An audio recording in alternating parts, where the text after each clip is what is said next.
Doctor सलाह ने कहा था, अगर किसी कौम को तबाह कर दो तो उनके पेश नहीं बस काम कर दो। एंटरटेनमेंट का उतना कंटेंट पहले इस पृथ्वी पर कभी नहीं था। जब लोगों के लोगों को भुला के रखा, कंफ्यूज करके रखा, तब पता क्या हो रहा है? एंटरटेनमेंट के लिए सर्कस। लोगों ने पहले कॉन्सेप्ट है ब्रेड एंड सर्कस कि अगर लोगों को सिर्फ खाना और मनोरंजन मिलता रहे तो उन्हें सरकार और समाज की बड़ी इश्यू पर 4.0 प्रस्तावना। यूरोपीय संघ के निर्णय निर्माण संबंधी नियमों की परिकल्पना का उद्देश्य यूरोपीय संघ की नीतियों के प्रति सामूहिक उत्तरदायित्व की भावना को प्रोत्साहित करना है। वास्तव में कोई भी महत्वपूर्ण निर्णय इन 3 संस्थाओं यूरोपीय आयोग, यूरोपीय संसद तथा यूरोपीय परिषद की संयुक्त सहमति के बिना नहीं लिया जा सकता। परिषद यूरोपीय संघ की नीति निर्माण संस्था है, परंतु इसमें आयोग द्वारा एक महत्वपूर्ण भूमिका निभाई जाती है। अधिकतर नीति संबंधी क्षेत्रों में सहनिर्णय कोडिसीजन एक सामान्य प्रक्रिया बन जाने के बाद यूरोपीय संघ के अधिकार में आने वाले अधिकतर क्षेत्रों के विषयों के लिए यूरोपीय संसद को परिषद के साथ राजनीतिक तथा कानूनी सहकानून निर्माता कोलेजिस्लेटर के रूप में परिवर्तित कर दिया गया है। इस इकाई में हम निर्णय निर्माण डिसीजन मेकिंग में कार्यरत संस्थाओं तथा उन द्वारा अपनाई गई प्रक्रिया का अध्ययन करेंगे। 4.1 उद्देश्य। इस इकाई के अध्ययन के पश्चात आप निम्नलिखित विषयों को समझने के योग्य हो जाएंगे। यूरोपीय संघ तथा इसकी संस्थाओं के द्वारा निर्णय लेने की कार्यविधि, यूरोपीय संघ द्वारा अपनाए गए मतदान के तरीके तथा यूरोपीय संघ व्यवस्था की व्यापक कार्यप्रणाली। 4.2 परामर्श प्रक्रिया।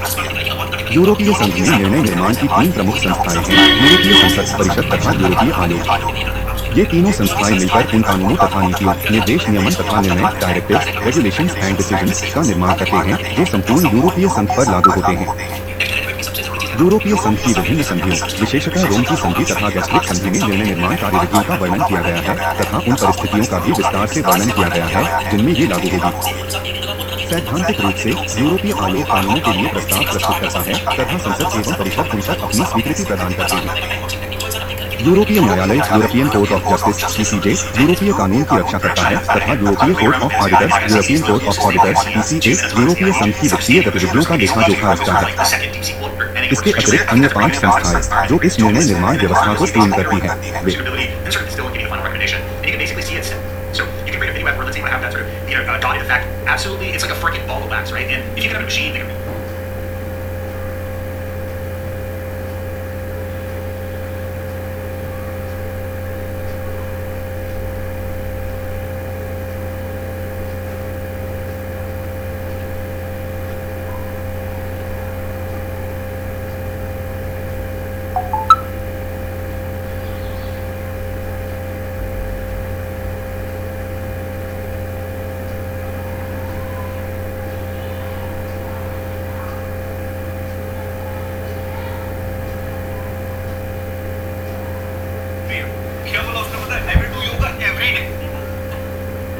अर्जुन का सोशल मीडिया डिटॉक्स। लोगों में ना दिल पर नामी चीज अपना अच्छा है, वो लोग कम शुगर खाएंगे, कम खा रहे।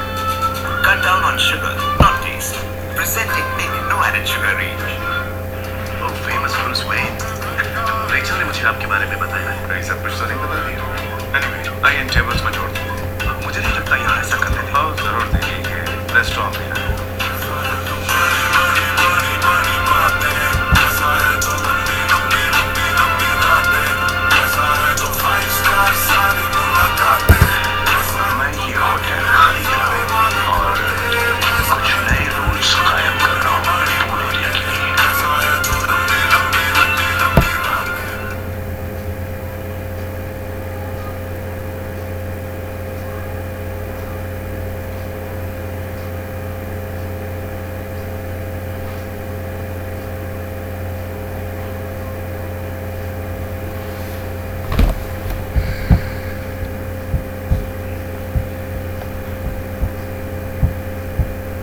यूरोपीय संघ की विभिन्न संधियों, विशेषतः रोम की संधि तथा गैस्ट्रिक संधि में निर्णय निर्माण कार्यविधियों का वर्णन किया गया है तथा उन परिस्थितियों का भी विस्तार से वर्णन किया गया है जिनमें ये लागू होगी। सैद्धांतिक रूप से यूरोपीय आयोग कानूनों के लिए प्रस्ताव प्रस्तुत करता है तथा संसद एवं परिषद उन पर अपनी स्वीकृति प्रदान करते हैं। यूरोपीय न्यायालय यूरोपियन कोर्ट ऑफ जस्टिस (ईसीजे) यूरोपीय कानून की रक्षा करता है तथा यूरोपीय court of auditors European court of auditors (ECA) यूरोपीय संघ की वित्तीय गतिविधियों का लेखा जोखा रखता है। इसके अतिरिक्त अन्य 5 संस्थाएं जो इस निर्णय निर्माण व्यवस्था को पूर्ण करती है, वे आर्थिक तथा सामाजिक समिति economic and social committee (estate) जो उद्योग तथा नागरिक समाज का प्रतिनिधित्व करती है, क्षेत्रों की committee of the regions (OR) जो क्षेत्रीय तथा स्थानीय निकायों का प्रतिनिधित्व करती है, यूरोपीय central bank, European central bank ECB, जो यूरोपीय मौद्रिक नीति निर्माण के लिए उत्तरदायी है। यूरोपीय निवेश बैंक, जो यूरोपीय संघ की निवेश परियोजनाओं को वित्तीय सहायता प्रदान करता है। यूरोपीय ओम्बुड्समैन, यूरोपियन ओम्बुड्समैन EO, प्रशासनिक दोषों एवं कमियों के विरुद्ध नागरिकों तथा संगठनों की रक्षा करता है।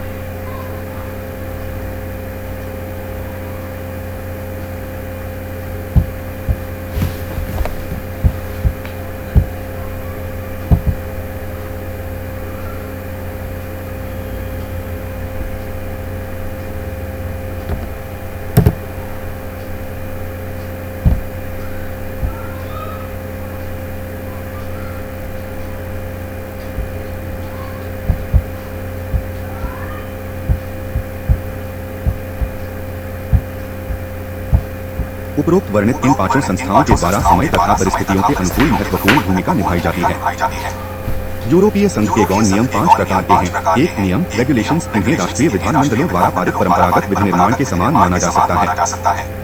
2 निर्देश डायरेक्शंस, जो उद्देश्यों के संदर्भ में बाध्यकारी होते हैं। 3 निर्णय डिसीजंस, ये भी निर्देशों की भांति बाध्यकारी है। 4 सिफारिश तथा मत रिकमेंडेशंस एंड ओपिनियंस, ये दोनों निर्देशों तथा निर्णयों के विपरीत बाध्यकारी शक्ति नहीं रखते हैं। 1987 के एकल यूरोपीय अधिनियम सिंगल यूरोपियन एक्ट से पहले परामर्श कार्यविधि केवल गैर प्रशासनिक विधि निर्माण की कार्यविधि थी, परंतु एकल यूरोपीय अधिनियम द्वारा सहयोग कार्यविधि तथा मैस्ट्रिक्ट संधि द्वारा सह निर्णय कार्यविधि आरंभ करने तथा एकल यूरोपीय अधिनियम मैस्ट्रिक्ट, अम्स्टरडम एवं नाइस की संधियों द्वारा तकनीकी क्षेत्रों को परामर्श कार्यविधि से ऊपर उठाकर सहयोग तथा सह निर्णय कार्यविधि में परिवर्तित करने के बाद पिछले कुछ वर्षों में सहयोग कार्यविधि वाले कार्यक्षेत्रों में काफी कमी हो गई है। संधियों में वर्णित मामलों के अतिरिक्त परिषद ने सभी महत्वपूर्ण प्रश्नों पर संसद से परामर्श लेना आरंभ कर दिया है। यह परामर्श ऐच्छिक होता है, परंतु यह परामर्श कार्यविधि विशेषतः परिषद तथा आयोग द्वारा जारी की गई सिफारिशों का सारांश के संदर्भ में बाध्यकारी विषयों के संदर्भ में अपनाई जाती है।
परामर्श कार्यविधि के अधीन परिषद कुछ विषयों पर संसद, यूरोपीय आर्थिक तथा सामाजिक समिति तथा क्षेत्रों की समिति की सलाह लेती है।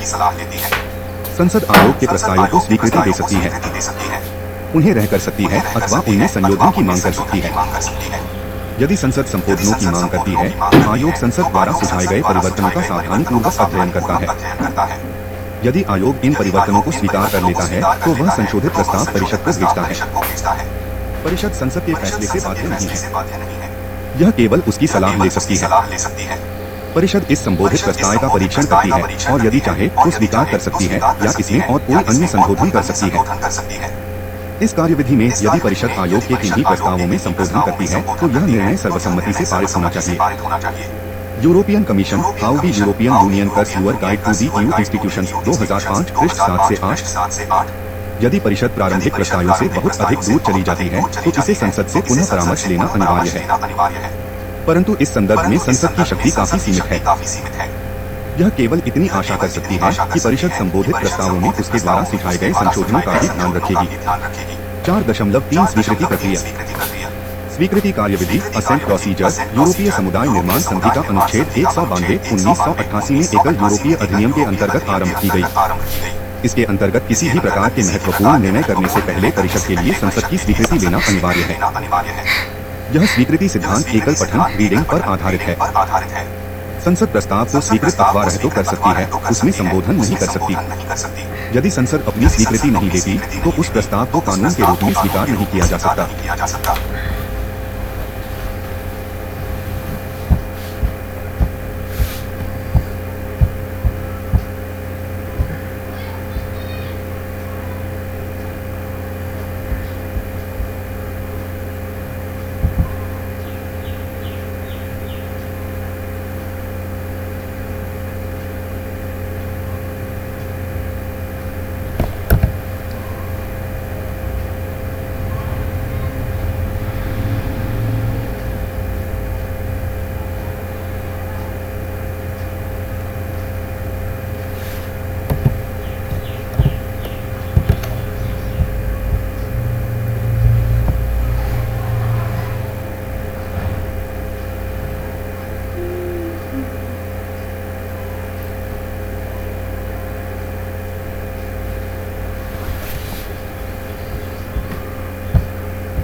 जिन विषयों पर स्वीकृति कार्य प्रक्रिया मुख्य रूप से नए सदस्य राज्यों का प्रवेश, यूरोपीय समुदाय संधि का अनुच्छेद 49 तथा तृतीय देशों के साथ साझेदारी सहयोग समझौते तथा अन्य मूल समझौते पर लागू होती है।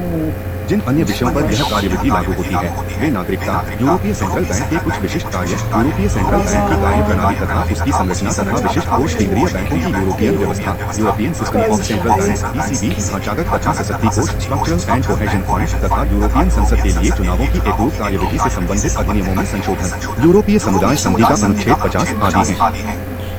इनके अतिरिक्त यदि कोई सदस्य राज्य लगातार तथा गंभीर रूप से मौलिक अधिकारों का हनन करता है, यूरोपियन समुदाय संधि का अनुच्छेद 7, तो इसके विरुद्ध दंड निर्धारित करने के लिए भी संसद की स्वीकृति आवश्यक है।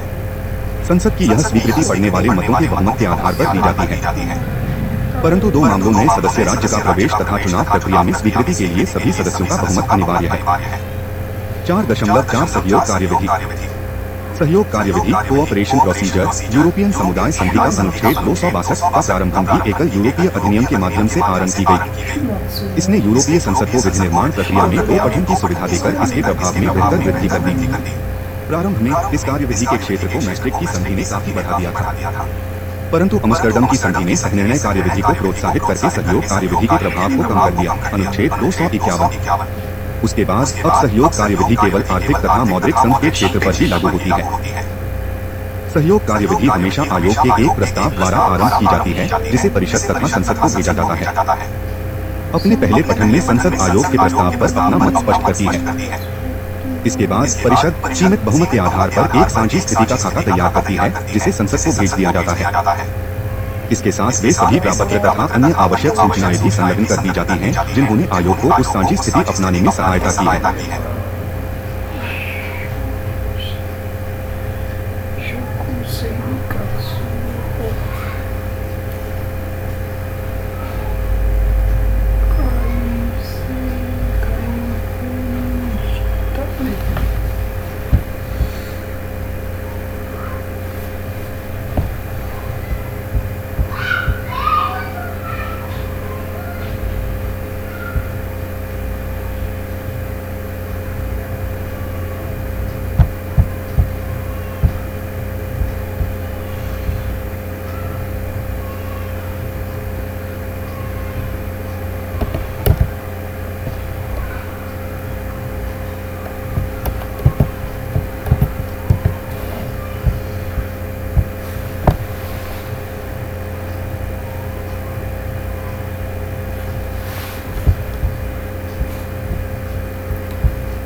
यूरोपीय संसद इस साझी स्थिति पर अपने द्वितीय पठन में विचार करती है तथा वह 3 महीने के अंदर इस साझी स्थिति को स्वीकार अथवा रद्द कर सकती है अथवा इसमें संशोधन कर सकती है। प्रस्ताव को रद्द करने अथवा संशोधन करने के लिए संपूर्ण सदस्यों का बहुमत अनिवार्य है। यदि यह प्रस्ताव रद्द हो जाता है तो परिषद को संसद के द्वितीय पठन पर कोई भी कार्यवाही करने के लिए सर्वसम्मति की आवश्यकता है। इसके बाद आयोग 1 महीने के अंदर परिषद की साझी स्थिति पर आधारित प्रस्ताव पर पुनः विचार करता है तथा अपने प्रस्ताव परिषद को भेज देता है। संसद द्वारा सुझाए गए संशोधनों को इस प्रस्ताव में निहित करना या न करना इसकी इच्छा पर निर्भर करता है। 3 महीने के अंदर परिषद पुनः परीक्षित प्रस्तावों री-एग्जामिन प्रपोजल्स को सीमित बहुमत द्वारा अपना सकती है, सर्वसम्मति से इसमें संशोधन कर सकती है तथा सर्वसम्मति से ही आयोग द्वारा विचार न किए गए संबोधनों को भी स्वीकार कर सकती है। सहयोग कार्यविधि में परिषद के पास वीटो करने का अधिकार फिर भी रहता है। यह संसद द्वारा प्रस्तावित संबोधनों अथवा आयोग के संशोधित प्रस्तावों पर अपने विचार व्यक्त करने के लिए मना कर सकती है, जिससे विधि निर्माण प्रक्रिया में रुकावट आ सकती है। 4.5 सहनिर्णय कार्यविधि। मैस्ट्रिक्ट संधि द्वारा आरंभ की गई सहनिर्णय कार्यविधि यूरोपीय संघ के क्षेत्राधिकार के अधिकतर क्षेत्रों में अत्यधिक प्रयोग में लाई जा रही है। अमस्टरडम की संधि ने राजनिर्णय कार्यविधि का सरलीकरण कर दिया है, इसे और अधिक दूरगामी तथा प्रभावशाली बना दिया है तथा संसद की भूमिका को सशक्त कर दिया है। इस कार्यविधि का कई नए क्षेत्रों जैसे सामाजिक बहिष्कार, सार्वजनिक स्वास्थ्य, यूरोपीय समुदाय के वित्तीय हितों को प्रभावित करने वाली धोखाधड़ी के विरुद्ध संघर्ष तक विस्तार कर दिया गया है। नाइस की संधि ने सहनिर्णय कार्यविधि के कार्यक्षेत्र में और व्यापक विस्तार कर दिया तथा इसे परिषद में सीमित बहुमत के विस्तार के समानांतर तथा उसका पूरक बना दिया।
यूरोपीय संघ की संधि के अनुच्छेद 251 में परिभाषित सहनिर्णय कार्यविधि एक विधि निर्माण कार्यविधि है जो समुदाय के निर्णय निर्माण व्यवस्था का केंद्रीयभूत तथ्य है।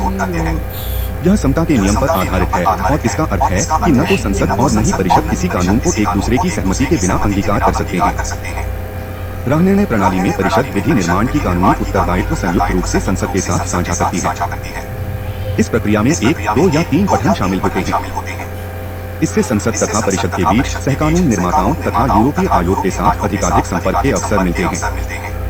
प्रस्तावित विधि के किसी विशिष्ट विषय पर यदि संसद तथा परिषद के विचार नहीं मिलते तो समन्वय समिति कॉन्सिलिएशन कमेटी के माध्यम से समझौता वार्ता आरंभ की जाती है, जिनमें परिषद तथा संसद के समान प्रतिनिधि होते हैं। जब यह समिति किसी समझौते पर पहुंच जाती है तो नया वैधानिक प्रस्ताव एक बार फिर संसद तथा परिषद को भेजा जाता है ताकि वे दोनों इस पर एक बार फिर से विचार कर लें तथा इसे कानून के रूप में अंगीकार करें। European commission Audi European union कर्ज 2005 पृष्ठ 4। यदि समन्वय समिति किसी संयुक्त प्रस्ताव को मंजूरी नहीं देती तो यह प्रस्ताव कानून नहीं बन सकता। दूसरे शब्दों में सहनिर्णय संसद को उन सभी विषयों पर वीटो का अधिकार देता है जो उसके अधिकार क्षेत्र में है। यूरोपीय संघ के कार्यों में प्रजातांत्रिक तथ्य को बढ़ाने के लिए जरूरी है कि कानून निर्माण की शक्ति में संसद अपनी भूमिका अदा करे। नियमानुसार सीमित बहुमत द्वारा स्वीकार किया गया कोई भी वैधानिक प्रस्ताव सहनिर्णय कार्यविधि के कार्यक्षेत्र में आ जाता है। अधिकतर मामलों में संसद में सहनिर्णय तथा परिषद में सीमित बहुमत मतदान दोनों साथ साथ बलते हैं। संधि के कुछ प्रावधानों के लिए सहनिर्णय तथा सर्वसम्मति दोनों साथ साथ चलते हैं। सहनिर्णय कार्यविधि द्वारा विभिन्न क्षेत्रों में संसद की शक्ति में कामगारों के मुक्त आवागम, सेवाएं, आंतरिक बाजार, शिक्षा, प्रोत्साहन कार्यवाही, स्वास्थ्य, प्रोत्साहन कार्यवाही, उपभोक्ता नीति, यूरोपीय नेटवर्क, दिशा निर्देश, पर्यावरण, सामान्य कार्यक्रम, संस्कृति, प्रोत्साहन कार्यवाही तथा शोध, वार्षिक कार्यक्रम आदि में वृद्धि कर दी है।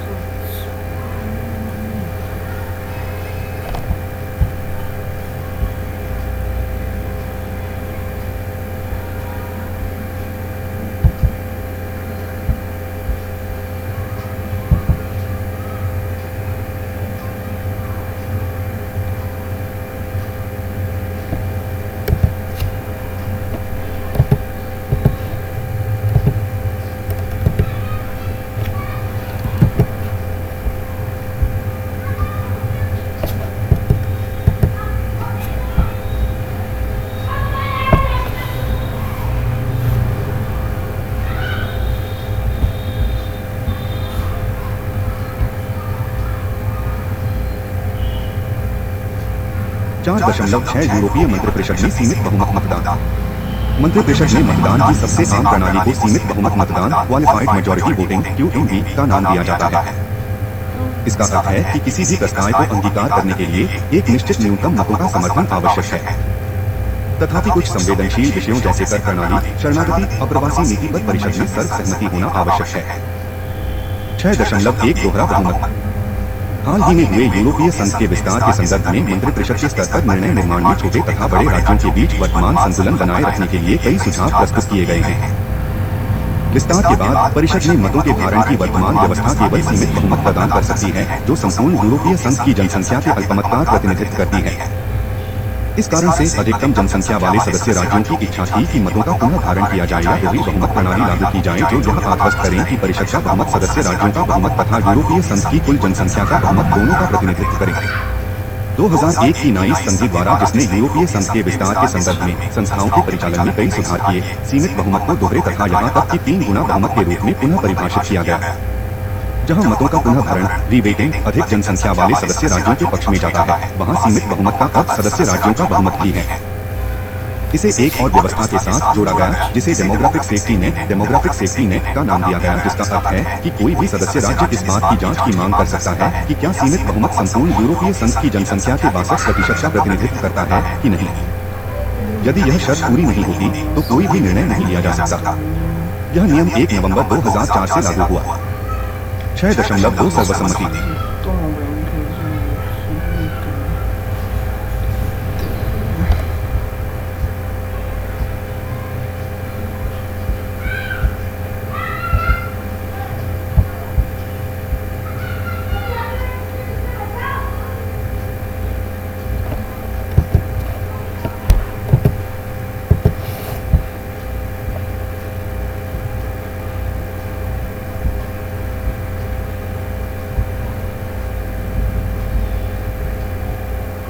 6.2 सर्वसम्मति। सर्वसम्मति का अर्थ है कि परिषद के सभी सदस्य राज्यों के किसी प्रस्ताव को अपनाने से पहले बिना किसी शर्त समझौता करें। एकल यूरोपीय अधिनियम के बाद इस सिद्धांत को कम से कम क्षेत्रों पर लागू किया गया है। प्रथम स्तंभ के रूप में सीमित बहुमत मतदान अब सामान्य नियम बन गया है, तथापि दूसरे और तीसरे स्तंभ अभी भी अंतर सरकारी विधि तथा सर्वसम्मति के आधार पर कार्य करते हैं। हालांकि नाइस की संधि ने कई क्षेत्रों में सीमित बहुमत मतदान लागू कर दिया है। सहनिर्णय कार्यविधि के अंतर्गत नाइस की संधि केवल 3 मामलों में सर्वसम्मति की मांग करती है। प्रवासी कामगारों के लिए सामाजिक सुरक्षा, डिप्लोमा को मान्यता देना यदि राष्ट्रीय कानून में संशोधन की आवश्यकता है, तथा संस्कृति के क्षेत्र में प्रोत्साहन संबंधी कार्यवाही।